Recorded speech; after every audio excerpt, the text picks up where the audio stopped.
Satu, dua, tiga. Bismillahirrahmanirrahim. Salam sejahtera untuk kita semua. Bertemu lagi di Ruang Cerita. Kali ini kita seperti biasa akan menceritakan pengalaman pribadi ataupun orang lain yang mana sesuai tuntunan ajaran agama kita, yaitu Al-Quran. Ambillah pelajaran dari orang-orang terdahulu agar bisa kita ambil hikmahnya di kehidupan kita. Kali ini kita bertamu ke seorang yang luar biasa, menjadi fondasi Indonesia Emas tahun 2045, yaitu seorang pahlawan tanpa tanda jasa, yang mana kita meminta jika beliau berkenan untuk menceritakan kepada kita tentang kehidupan beliau agar bisa kita ambil dan kita terapkan di diri kita. Nah, Assalamualaikum Ustadz. Waalaikumsalam. Nah, terima kasih sudah mau berkenan mengundang kami ke tempat ini. Semoga Anda, istri Anda, keluarga Anda, dan kita semua disehatkan badan, dilancarkan rezeki, dikabulkan segala hajat. Dan terima kasih banyak. Dan di sini kami adalah Ruang Cerita. Kami biasanya bercerita tentang kehidupan yang bisa kita ambil positifnya dan tinggalkan yang negatifnya.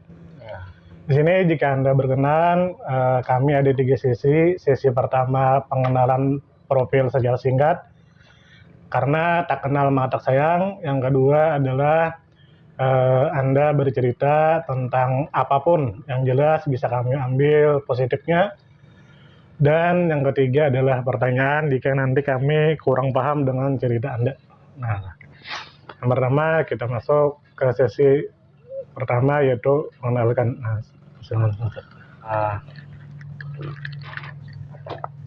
Perkenalkan, nama saya Lahmudin Hafiz. Bisa dipanggil Lahmudin, tetapi terkadang beda tempat itu beda nama. Seperti kata guru saya waktu sekolah, beda tempat itu biasanya beda nama. Soalnya di dalam bahasa Banjar itu misalnya kita, anggota tubuh kita terbentur sesuatu, timbul benjolan, itu dinamakan mungkin bengkak. Tetapi bila benjolan itu di kepala, maka di dalam bahasa Banjar namanya binjol. Nah, seperti itu kata beliau.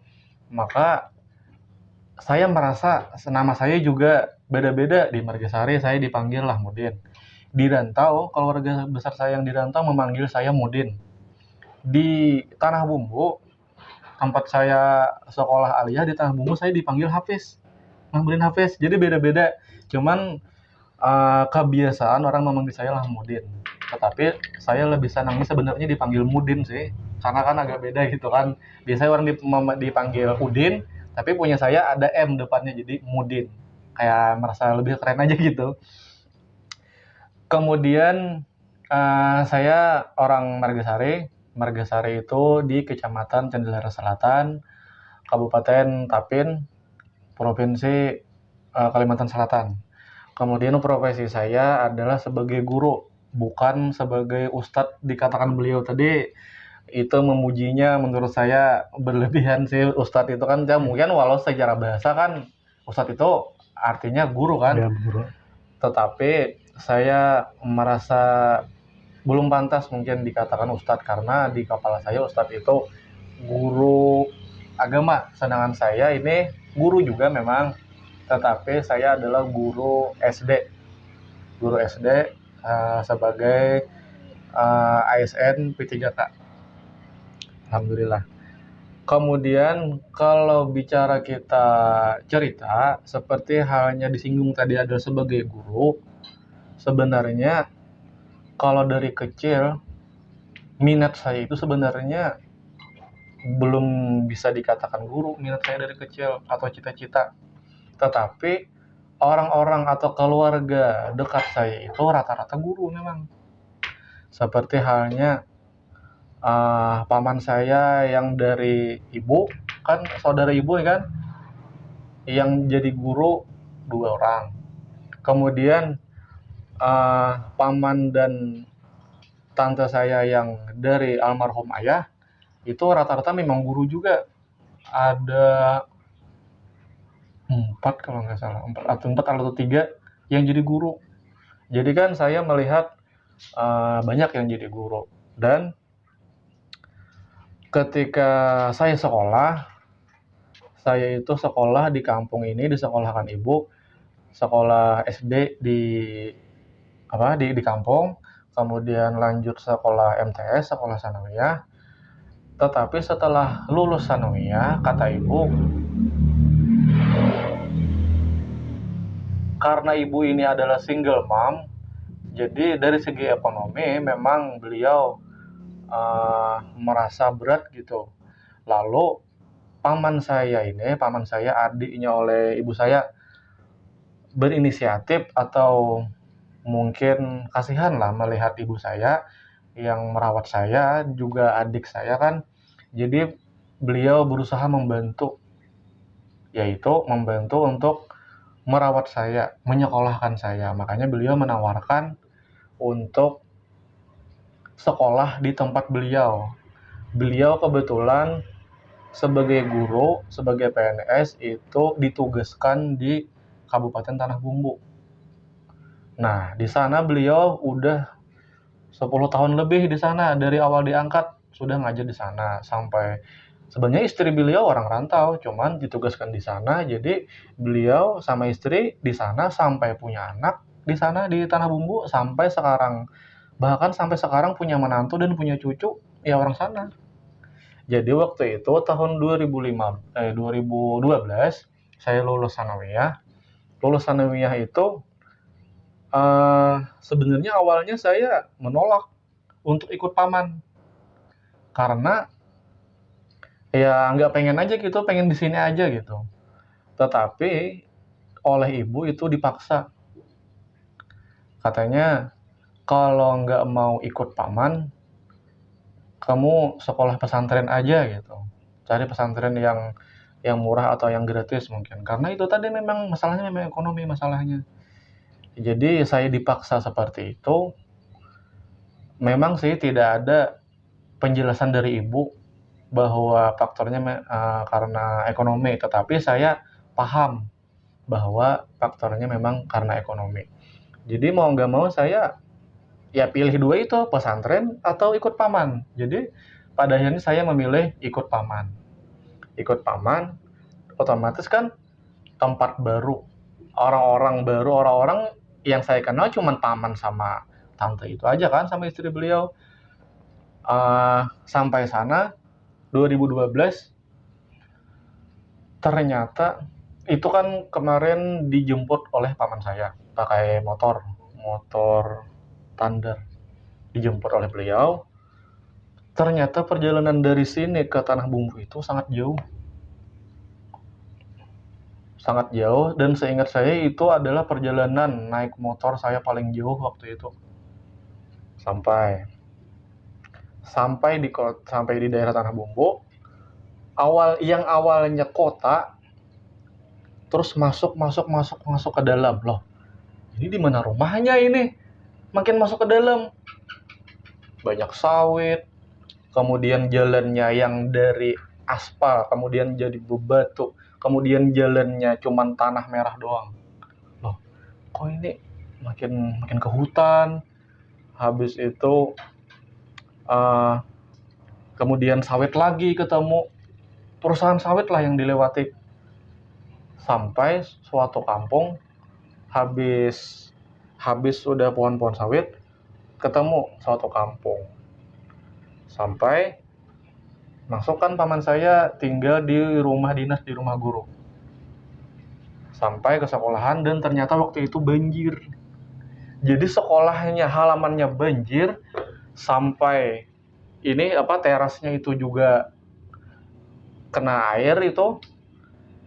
Jadi sekolah nggak masuk itu karena banjir tadi. Jadi kaget. Pertama kaget tempatnya, ternyata kampung nggak banyak orang gitu, penduduknya nggak banyak. Dibanding kampung saya yang di Margasari masih rame 3 kali lipat, masih rame di Margasari. Pertama itu. Kemudian yang kedua, banjir dan airnya ini sangat keruh. Jadi, kok ini banjir dalam banget gitu. Di rumah paman pun awalnya nggak banjir, tetapi setelah saya sampai malamnya air naik ke atas ke dalam rumah paman. Jadi rumah paman itu kebanjiran. Jadi ketika malam paman saya ngajak ayo Den, kita angkat meja sekolahan, kita bawa ke rumah. Jadi malam pertama saya tiba di rumah paman di Tanah Bumbu, saya langsung tidur di atas meja karena kebanjiran. Jadi eh, jadi itulah, langsung kaget, wah gini amat ya kehidupan gitu. Kehidupan jauh dari orang tua, kemudian tempatnya sunyi, gak punya teman, banjir pula. Jadi malam pertama langsung tidur di atas meja di rumah paman itu. Dan juga paman itu walaupun beliau adalah PNS, cuman beliau belum punya rumah tadi kan di rumah guru. Kehidupan beliau pun enggak serta-merta enak gitu. Karena waktu itu paman di dapur masih pakai kayu bakar. Tidak pakai kompor, belum pakai kompor gas. Jadi masih pakai kayu bakar. Kaget juga dong saya. Wah, masih pakai kayu bakar. Padahal beliau PNS gitu. Mungkin pengen irit atau sebagainya lah. Nggak tahu dari beliau. Cuman yang biasanya saya melihat ibu saya di sini di Margasari pakai kompor minyak gas, kemudian pakai tabung LPG. Loh, paman saya di sana malah pakai kayu bakar. Tetapi sebelumnya ketika ibu saya melepas saya untuk dikasih ke paman saya untuk dirawat, ibu saya ngomong ke paman saya, ini Lamudin nggak bisa bekerja, nggak bisa ngapa-ngapain, silahkan suruhin aja dia, nggak apa-apa, biar dia bisa bekerja, biar dia bisa beraktivitas dan lain-lain lah gitu. Jadi ketika saya di sana di tempat paman saya itu, saya diajak berbagai macam, diajak ngapa-ngapain. Contohnya tadi kan istri paman saya itu masak pakai kayu bakar. Jadi saya diajak untuk mencari kayu bakar. Yang mana pada waktu itu ketika saya lulus sanawiyah, tubuh saya tidak seperti ini. Tubuh saya sangat kurus. Tinggi tapi kurus. Jadi ketika saya diajak mencari kayu bakar dan mencari kayu bakarnya pun pakai sepeda, jadi saya bingung, kayaknya kok pakai sepeda biasa, pakai sepeda, bawa gergaji besar satu, udah berangkat, pakai topi. Ini yang mana yang dipotong? Mau nebang pohon ini atau gimana? Enggak, kata paman. Kita cari kayu yang sudah ditebang oleh orang.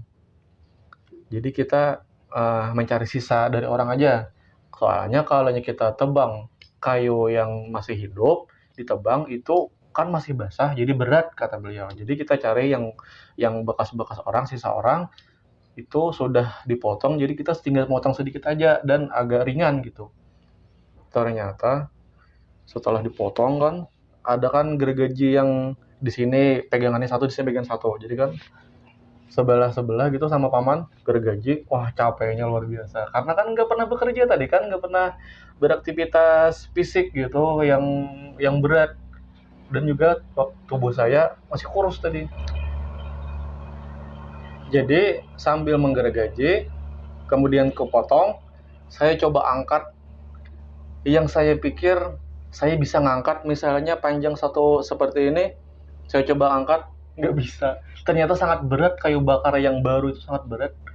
Jadi paman saya ditaruh di samping sepeda, ini kan sepeda, taruh di samping sepeda sini, tarik sebelah sini, baru diikat, baru didorong. Oh ternyata ini fungsinya sepeda tadi, ditaruh di samping, kayunya baru didorong. Jadi kita nggak kelelahan gitu, cuman mendorong aja gitu kan, nggak dipangku di bahu gitu. Dan jalannya waktu itu di sana ya masih berbatu, jadi jalannya nggak mulus gitu. Jadi kayu bakar itu ketika sampai rumah nggak mungkin langsung dibawa ke dapur kan, harus dibagi beberapa menjadi beberapa bagian agar jadi lebih kecil menggunakan kapak. Waktu itu juga pengalaman pertama itu dengan tubuh saya yang kurus itu bekerja pakai kapak membelah kayu. Jadi aktivitas fisik lah. Dan kan tadi kan paman di rumah guru, otomatis di halaman itu langsung halaman sekolahan. Di halaman sekolahan setiap sore anak-anak SD itu main bola. Tapi saya nggak ikut main bola, saya bekerja tadi membantu paman membelah kayu. Itu kehidupan. Uh, cerita Salah satu cerita pengalaman saya bersama paman. Juga paman ini usaha sampingan beliau adalah tukang tambal ban. Walaupun saya salut sih sama paman bahwa beliau ini sebagai guru, beliau tidak sombong, dan mungkin kan kebanyakan orang mungkin malu karena itu kan pekerjaan yang mungkin kotor lah, mungkin kan megang ban gitu. Tapi beliau usaha sampingan beliau adalah tukang tambal ban.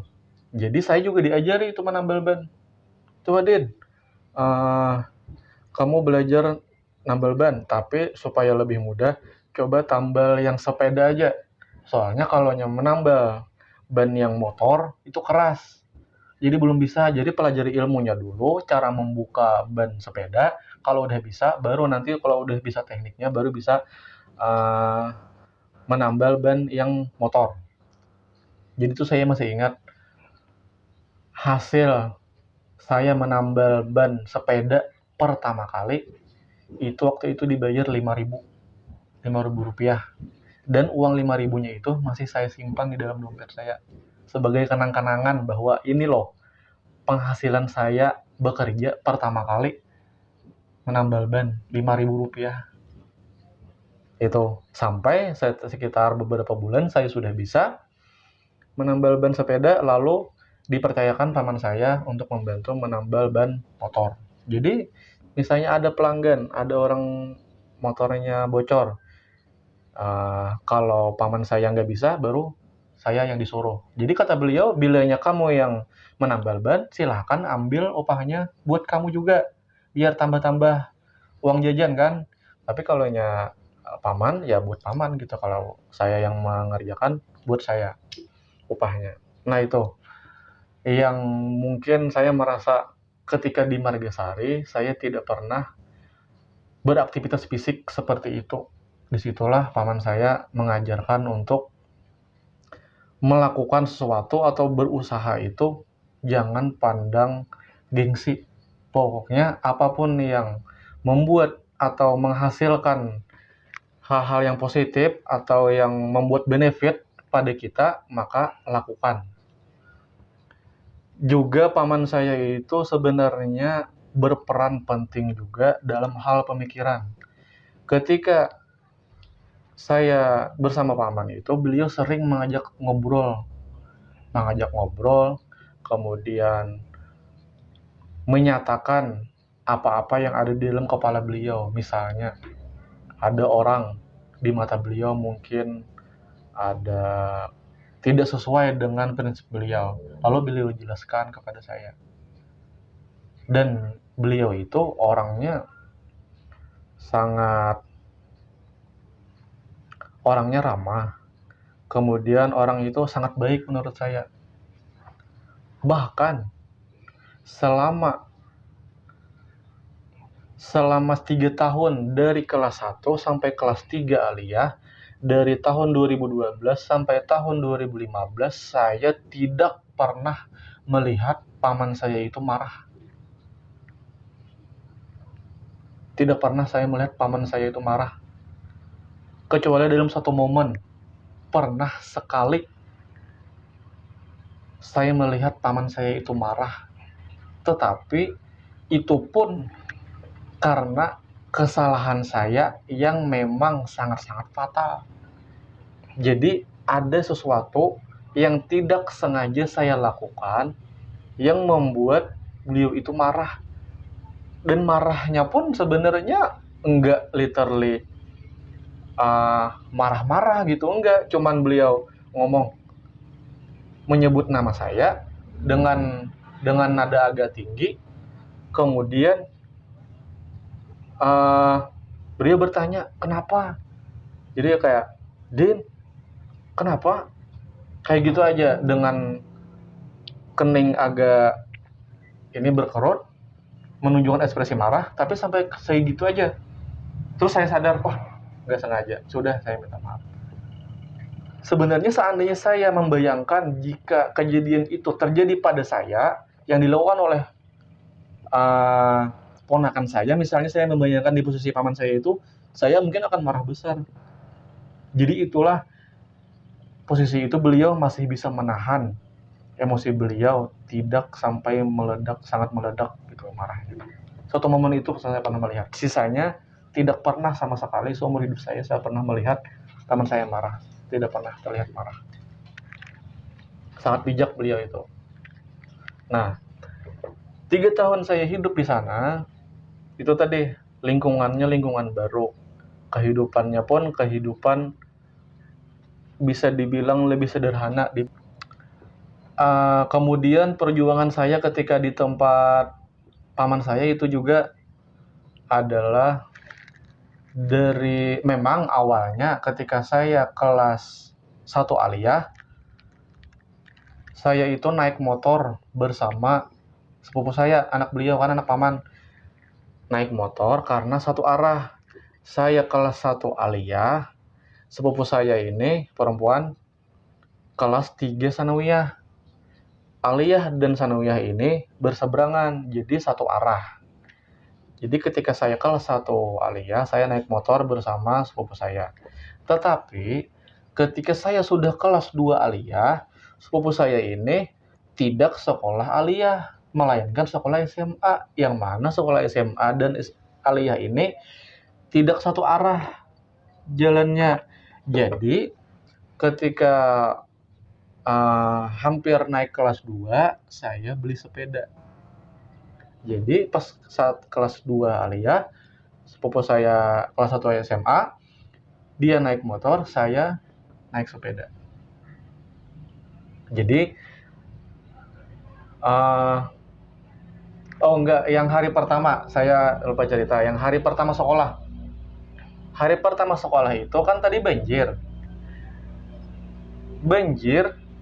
Karena banjir, ada jalan yang putus. Menuju ke sekolah, jalannya putus. Naik motor nggak bisa. Jadi hari pertama sekolah, jalan kaki. Lewat jalur lain. Tapi jalan kaki. Bareng sama banyak orang lah, sekitar 10 orang bareng. Dan jalan yang dilalui, karena ini jalan alternatif, bukan jalan utama, jalan yang dilalui adalah kebanyakannya hutan. Ini hutan. Masih itu terdengar kicauan burung, kan pagi-pagi hari kicauan burung, suara monyet, suara banyak binatang. Wah, ini momen itu loh, maksudnya nggak pernah saya temui di Margasari gitu loh, sealam ini gitu loh. Kemudian apesnya saya karena jalan licin kan, terjatuh, kotor celana saya. Aduh, itu pengalaman. Kemudian tadi 1 tahun naik motor sama sepupu. Kelas 2 saya naik sepeda. Naik sepeda ini sebenarnya ada teman sepeda, ada teman yang sama-sama naik sepeda, ada teman bareng. Tetapi lama-kelamaan karena mereka ini punya orang tua, dan ekonomi mereka mungkin orang tuanya menabung dan sebagainya. Jadi yang awalnya kelas 2 itu saya punya banyak teman bareng naik sepeda, sekitar berlima, misalnya lebih berlima, sampai saya kelas 3 tinggal saya sendiri yang naik sepeda. Sisanya naik motor semua. Jadi kelas 3 itu saya cuma sendirian naik sepeda. Cuman ya itu, kadang misalnya lagi banjir, gak bisa naik sepeda, jadi jalan kaki. Kadang pulangnya sendirian jalan kaki. Sampai kan saya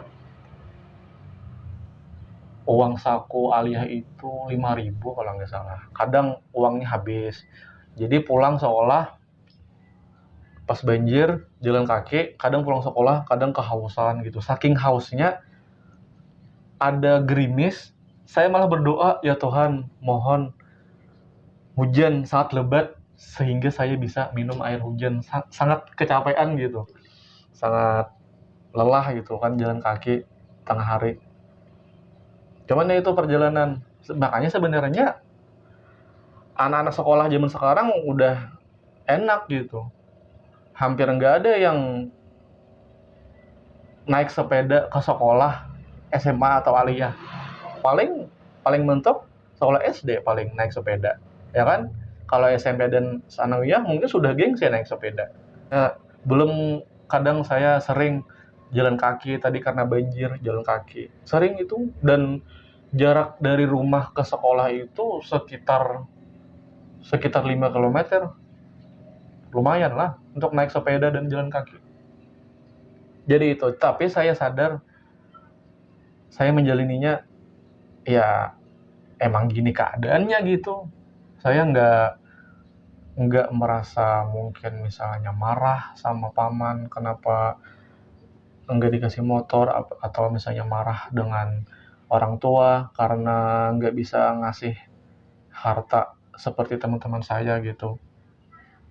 Alhamdulillah saya nggak ada perasaan seperti itu. Saya mensyukuri dan yakin bahwa ini adalah sebagai perjalanan hidup, perjuangan hidup untuk menempa diri saya supaya nanti mudah-mudahan hidup saya menjadi lebih enak, hidup saya menjadi lebih nyaman.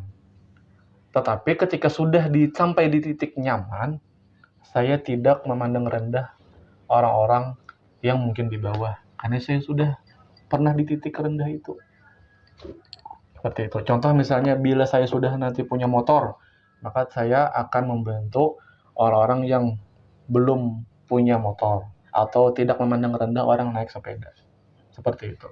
Sebagai latihan hati. Dan mungkin itu saja cerita dari saya. Yang belum jelas mungkin bisa ditanyakan.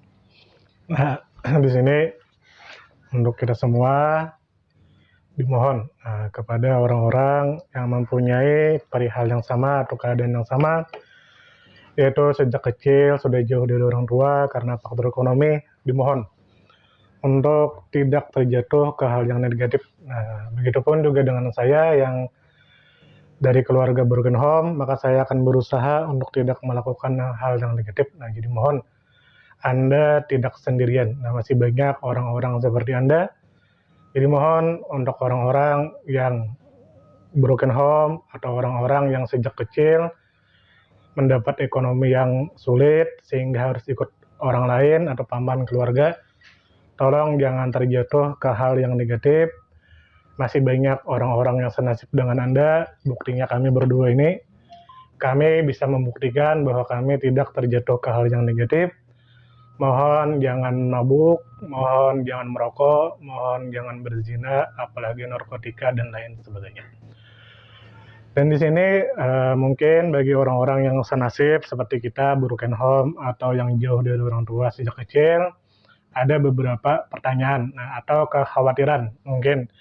Yang pertama itu yang ingin kita tanyakan kepada beliau adalah tentu sedikit banyaknya yang namanya kita ikut orang, itu ada hal yang tidak enak di hati kita.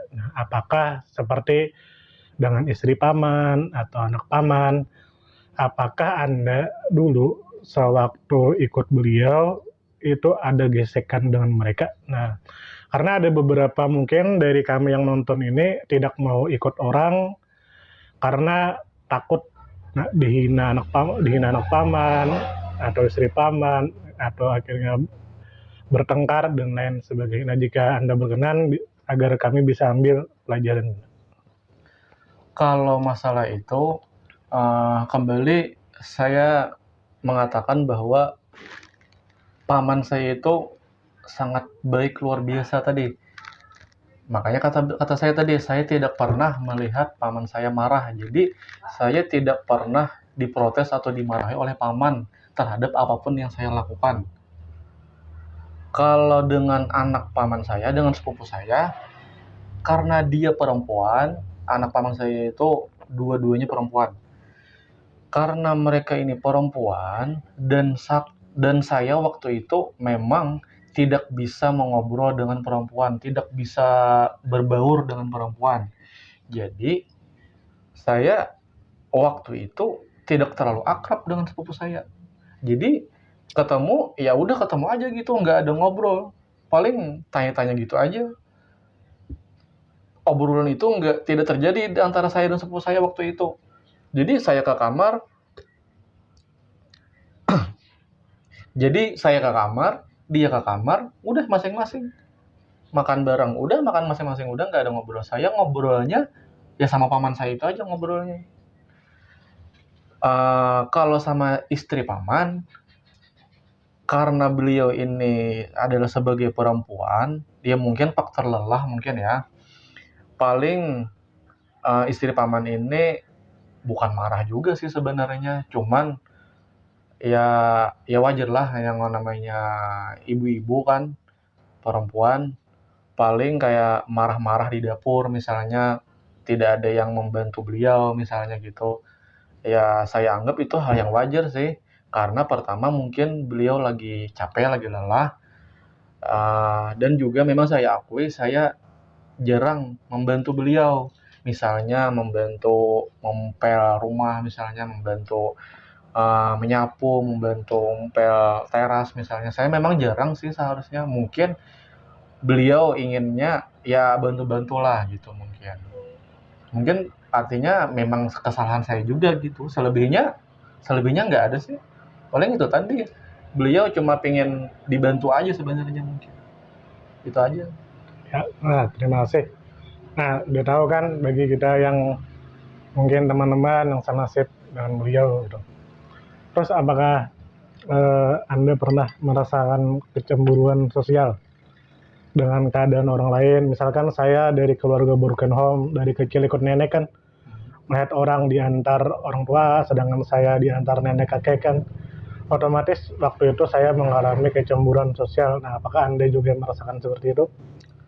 Kalau merasakan kecemburuan sosial, memang sebagai manusia yang normal, memang pernah bergelitik dalam hati, wah enak ya kalau jadi dia di antara orang tua misalnya, atau misalnya dikasih motor sama orang tua, di rumah lengkap gitu ayah dan ibu misalnya. Sedangkan saya cuman punya ibu, ayah saya meninggal ketika saya kelas 2 SD.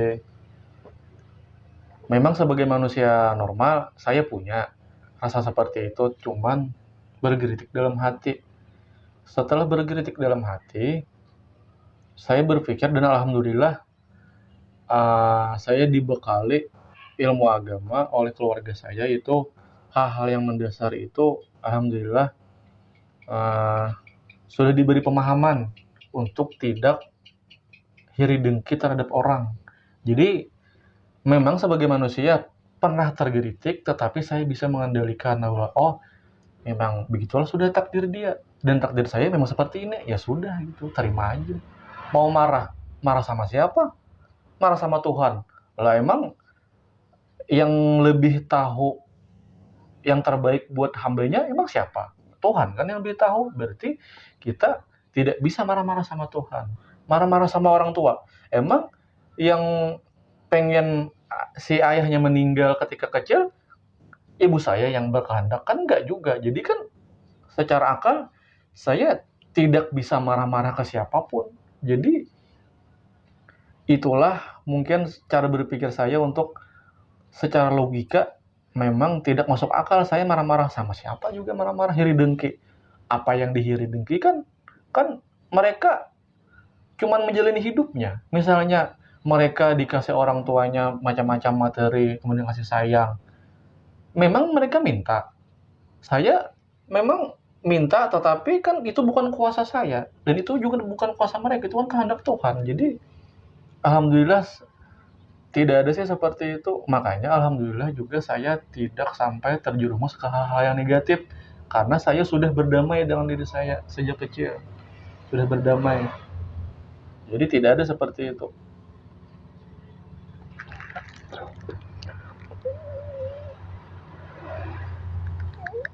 Nah, lalu teman-teman, untuk hal yang wajar, kecemburuan sosial, tapi mohon jangan sampai kecemburuan sosial itu membuat kita terpuruk. Akan ada pelangi setelah badai. Kita lanjut ke pertanyaan selanjutnya. Seandainya diberikan kehidupan kedua, kan waktu itu diberikan pilihan ikut paman atau sekolah pesantren. Seandainya diberikan kehidupan kedua dengan jalan cerita yang sama, maka Anda akan tetap memilih dengan paman atau masuk pesantren. Pada intinya, saya akan tetap menjalani seperti yang pernah saya jalani. Saya teringat kata-kata seorang aktor, Vino G. Bastian, ketika ditanya oleh wartawan, seandainya kamu dikasih kehidupan kedua, apa yang kamu sesali? Apakah ada kehidupan yang sekarang yang kamu sesali, yang ingin kamu perbaiki di kehidupan kedua? Lalu apa jawab Vino G. Bastian? Saya tidak pernah dan tidak ada hal yang saya sesali dalam hidup saya. Karena kata Vino G. Bastian, apapun yang terjadi pada diri saya, apapun yang saya lakukan, itulah yang membentuk saya sekarang ini.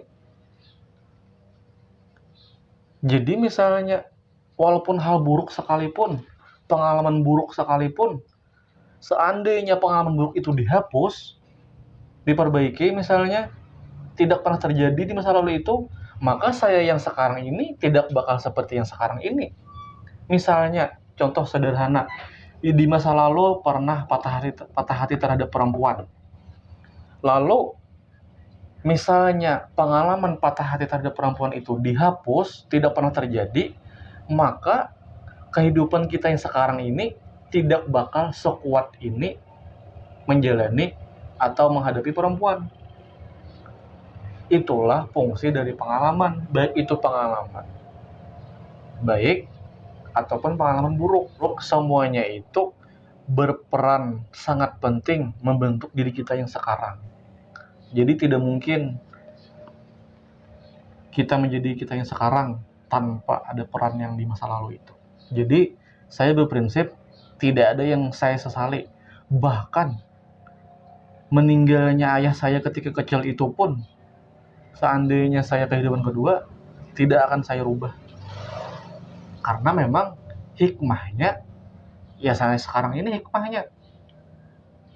Karena hikmahnya, misalnya ayah saya hidup, mungkin saya tidak seperti ini. Mungkin saya akan sombong. Mungkin saya akan melakukan maksiat macam-macam. Karena Tuhan tahu lebih baik ditiadakan ayah saya ketika kecil, berarti itulah memang yang terbaik buat saya. Jadi itu, tidak ada penyesalan dan tidak ada yang ingin saya rubah. 2 pertanyaan terakhir. Nah, ini 2 pertanyaan terakhir ini yang penting. Menurut Anda, dari pelajaran di masa lalu yang pernah Anda lalui, momen apa yang paling berbekas di hati Anda yang sangat mempengaruhi Anda sekarang? Dalam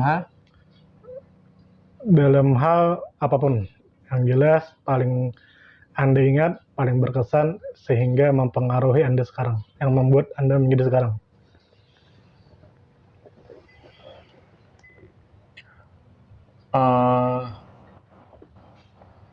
Salah satu peran dari paman saya itu, bisa dikatakan paman saya itu saya anggap sosok ayah dari paman.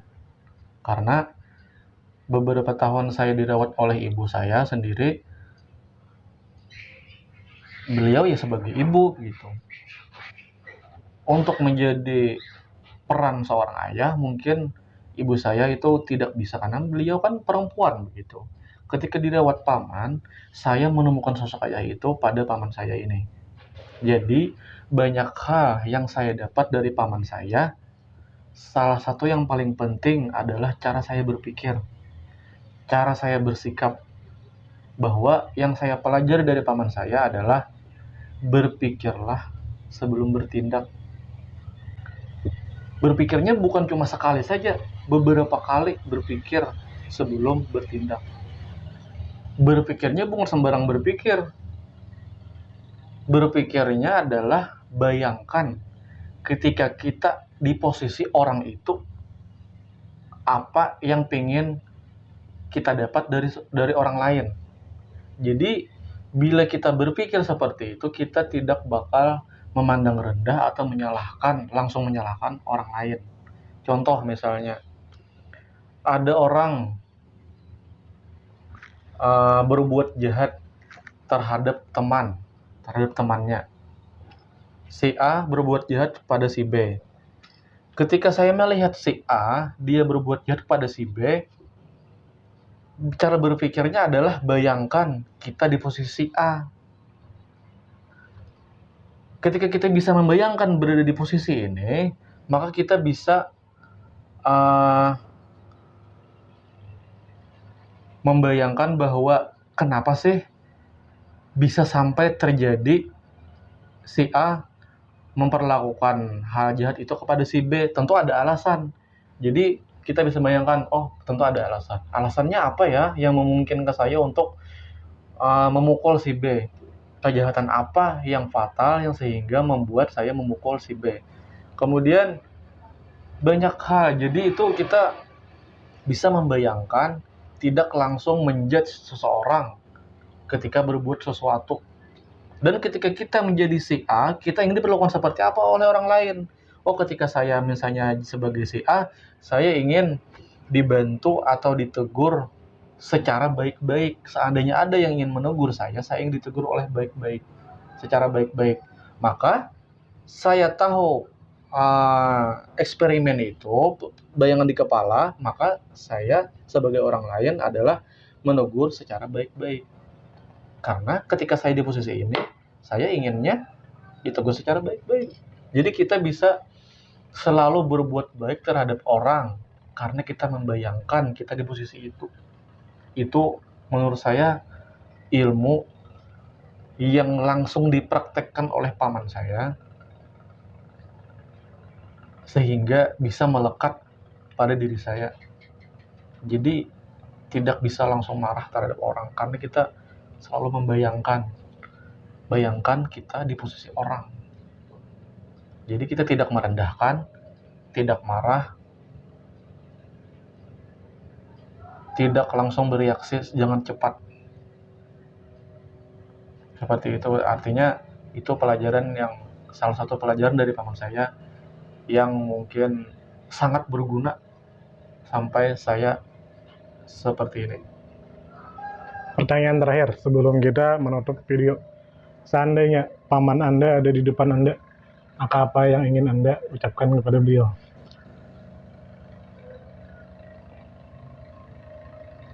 Terima kasih sudah menjadi sosok ayah dalam hidup saya.